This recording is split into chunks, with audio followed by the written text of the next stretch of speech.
ശ്രീരാമാവതാരം വരെയാണ് ഭാഗം പാരായണം ചെയ്തു വെച്ചിരിക്കുന്നത്. നാളെ ഇനി രാവിലെ ഏതാണ്ട് ഒരു 10 മണിയോടുകൂടി ഭഗവാന്റെ തിരുവവതാരം വരും. അപ്പോ ഇന്ന് നമ്മൾ പാരായണം ചെയ്ത ഭാഗങ്ങളാണ് ഷഷ്ഠസ്കന്ധത്തിൽ അജാമള മോക്ഷം. നാരായണ നാമത്തിന്റെ മഹത്വത്തെ കീർത്തിക്കുന്നത്. നാരായണ എന്നെപ്പോഴെങ്കിലും അറിഞ്ഞോ അറിയാതെയോ ജപിച്ചിട്ടുണ്ടെങ്കിൽ അന്ത്യകാലത്തത് ഭഗവാൻ നമുക്ക് വേണ്ടതായ അനുഗ്രഹത്തെ തന്നുകൊണ്ട് നമ്മളെ കൊണ്ടുപോകും. എവിടെ കൊണ്ടുപോകും? എന്നാ പിന്നെ സ്വാമി നാരായണ ജപിക്കാതിരിക്കുന്നല്ലേ നല്ലേ അങ്ങ് കൊണ്ടുപോകി ഇല്ലേ? അങ്ങനെ കൊണ്ടുപോകുന്ന ഫലങ്ങള് ഇല്ലേ? നാരായണ നാമം ജപിച്ചോളൂ. ആ നാരായണൻ സർവ്വതാ കൂടെ കാണും. നരൻ നാരായണനാകും, അല്ലെങ്കിൽ ആ ഒരു ഭാവത്തിലേക്ക് നമ്മെ ഉയർത്തും. നാരായണ എന്ന 4 അക്ഷരം എപ്പോഴും ഹൃദയത്തിൽ സൂക്ഷിക്കാം. അതെപ്പോഴും ഗുണകരമായിട്ടേ ഭവിക്കും. ഒരിക്കലും അതൊന്നും നമുക്ക് ദോഷകരമായി ഭവിക്കില്ല. പിന്നെ അതിൽ കൂടി പഠിക്കേണ്ട മറ്റൊരു കാര്യം, കർമ്മം പിഴച്ചാൽ ഏതവനും അധപ്പതിച്ചു പോകും. കുലം കൊണ്ട് പറയുമ്പോൾ അദ്ദേഹം ബ്രാഹ്മണ കുലത്തിൽ പിറന്ന ആളാണ്. പക്ഷെ ഇടയ്ക്ക് വെച്ച് കർമ്മം പിഴച്ചപ്പോ എന്തു പറ്റി? ചണ്ടാളത്വത്തിലേക്ക് എത്തി.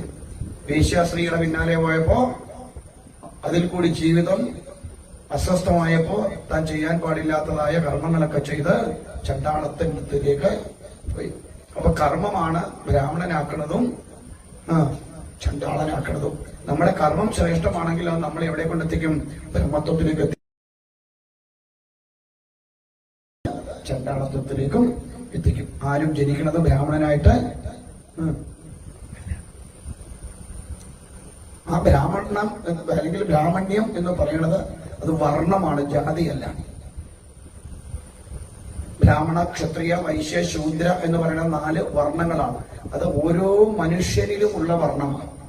അവനവന്റെ കർമ്മമാണ് ആ വർണ്ണത്തിലേക്ക് മാറ്റുക. ഈശ്വരീയമായ കർമ്മങ്ങൾ ചെയ്തുകൊണ്ട് പോകുന്നെങ്കിൽ അവനാരാ? ബ്രാഹ്മണനാണ്. ഇപ്പൊ ഞാൻ ബ്രാഹ്മണനാണ്. എന്താ കാര്യം? ഈശ്വരീയമായ കർമ്മങ്ങളാണ് ചെയ്യണത്. അതുകൊണ്ട് നാളെ ഞാൻ ഈ നാടിന്റെ മുഖ്യമന്ത്രിയായാൽ ഞാൻ ആരായി? എന്താ ചിരിക്കുന്നു?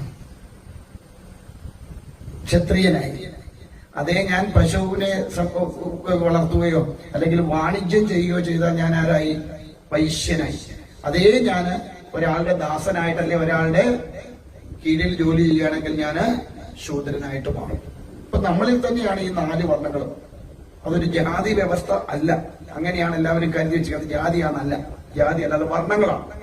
ഭഗവാൻ തന്നെ ഭഗവത്ഗീതയിൽ പറയുന്നുണ്ട്, ഞാനാണ് ഈ വർണ്ണങ്ങളെല്ലാം ഉണ്ടാക്കിയത്. അതെല്ലാം കർമ്മത്തിന് അധിഷ്ഠിതമാണ്. അപ്പൊ കർമ്മമാണ് ഈ വർണ്ണത്തിലേക്ക് നമ്മളെ